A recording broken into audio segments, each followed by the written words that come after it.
انسان اور خالق کی پہلی ملاقات، وہ وقت جب روحوں نے اپنے رب کو دیکھا۔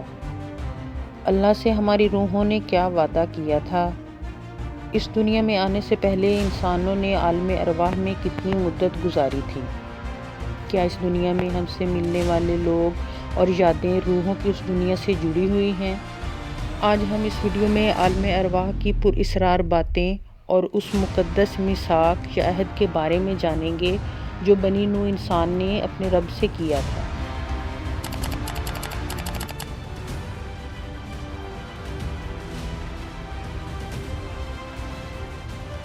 اللہ تعالیٰ نے انسانوں کے لیے 4 عالموں کو پیدا فرمایا، یعنی عالم ارواح، عالم دنیا، عالم برزخ اور عالم آخرت۔ انسانی حیات انہی 4 عالموں میں سفر کرتی ہوئی اپنے نتیجے تک پہنچتی ہے اور ہر شخص کو انہی 4 عالموں سے گزرنا ہے۔ انسان کی تخلیق عالم ارواح میں ہوئی ہے، جس کے بعد اسے عالم دنیا میں بھیج دیا گیا، جہاں ہم ابھی رہ رہے ہیں، اور جب انسان کی موت ہوتی ہے تو اسے عالم برزخ میں بھیج دیا جاتا ہے، جہاں روحیں قیامت ہونے کا انتظار کرتی ہیں اور بالآخر قیامت قائم ہونے پر تمام انسان عالم آخرت میں جمع کیے جائیں گے۔ دراصل تخلیق انسان عالم ارواح میں ہوئی ہے۔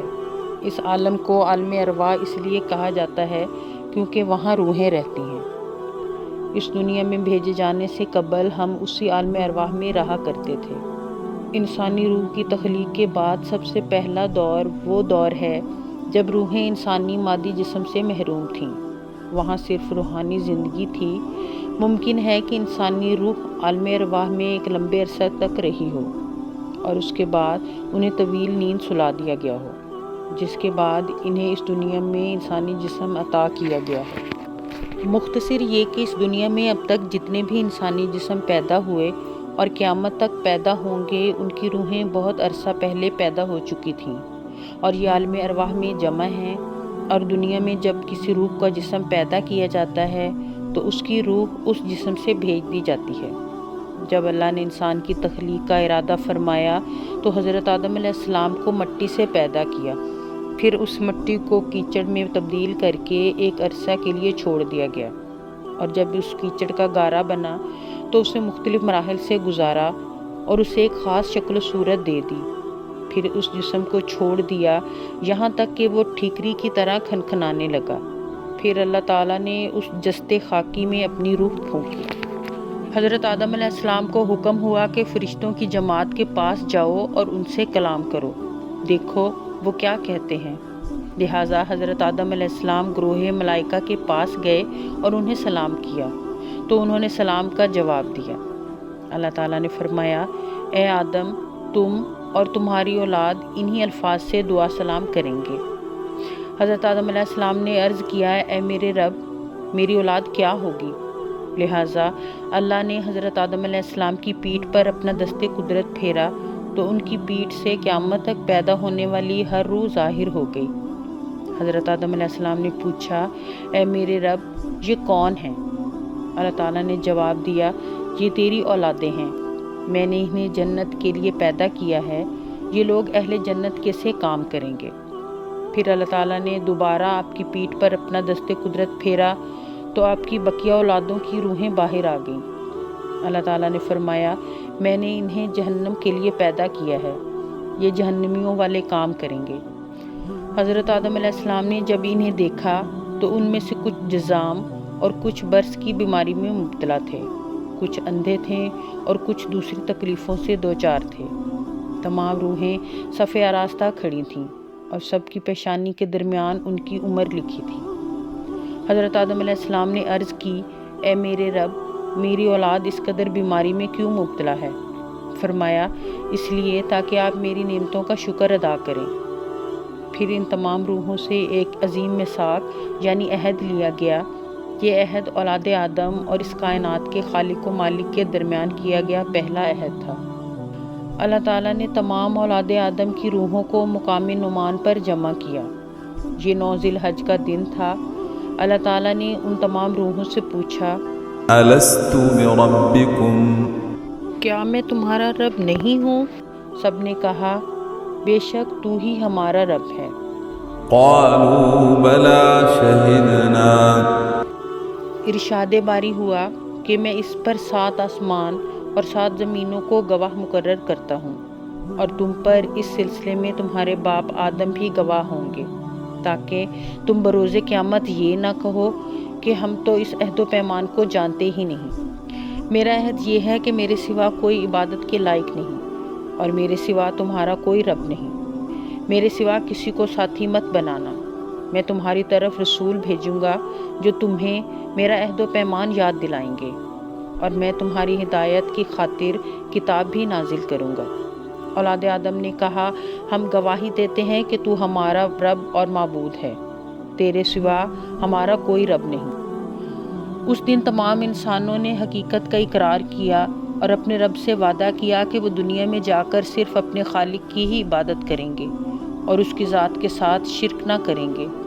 اس میثاق یا عہد کو عہد الست کہا جاتا ہے۔ یہ اس لیے کیا گیا تاکہ انسان اس دنیا میں آ کر خدا کا انکار نہ کرے اور نہ ہی روز قیامت اس کے متعلق کوئی عذر پیش کرے۔ اس دنیا فانی میں ہمارا یہی امتحان ہے کہ ہم اس عہد الست کے لمحے کو بھلا چکے ہیں، بالکل اسی طرح جس طرح کے ماضی کے واقعات اور ہمارا بچپن ہمیں یاد نہیں، اور نہ ہی ہمیں وہ ایام یاد ہیں جب ہم نے اپنی ماں کے بطن میں 9 ماہ گزارے۔ لہٰذا اللہ نے نوع انسان پر پیغمبروں اور رسولوں کو بھیجا اور انہیں کتاب دی تاکہ ہم ہدایت پائیں اور اس عہد کی پاسداری کریں۔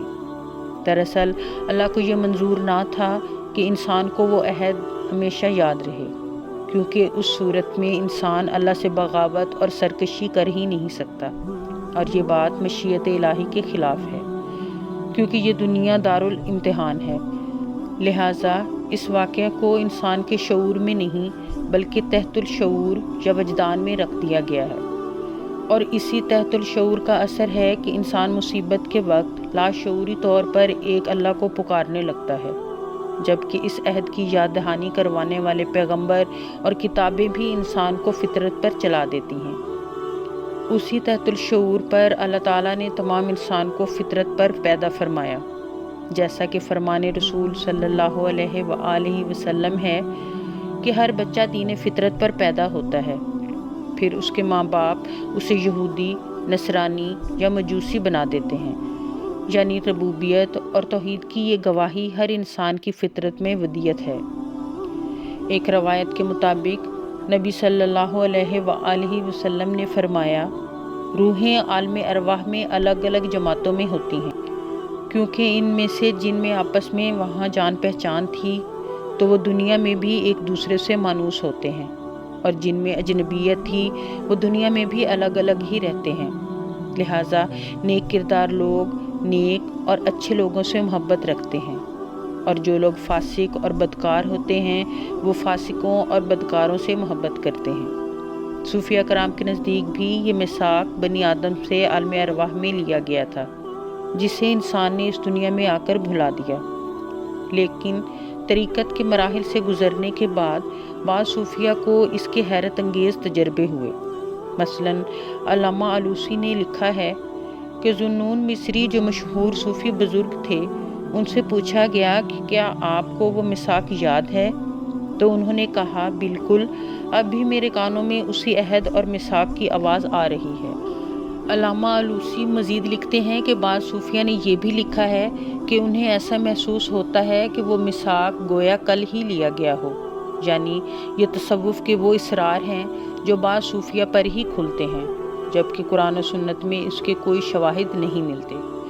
روایت ہے کہ امام حضرت علی علیہ السلام کے پاس ایک شخص آیا اور سوال کیا کہ اے مولا علی، عالم ارواح میں انسان کی روحیں کیا کر رہی تھیں؟ تو امام علی نے فرمایا، اللہ نے آدم کی تخلیق سے لاکھوں سال پہلے ایک عالم بنایا، اور اس جہان کو ارواح کی دنیا کہا جاتا ہے۔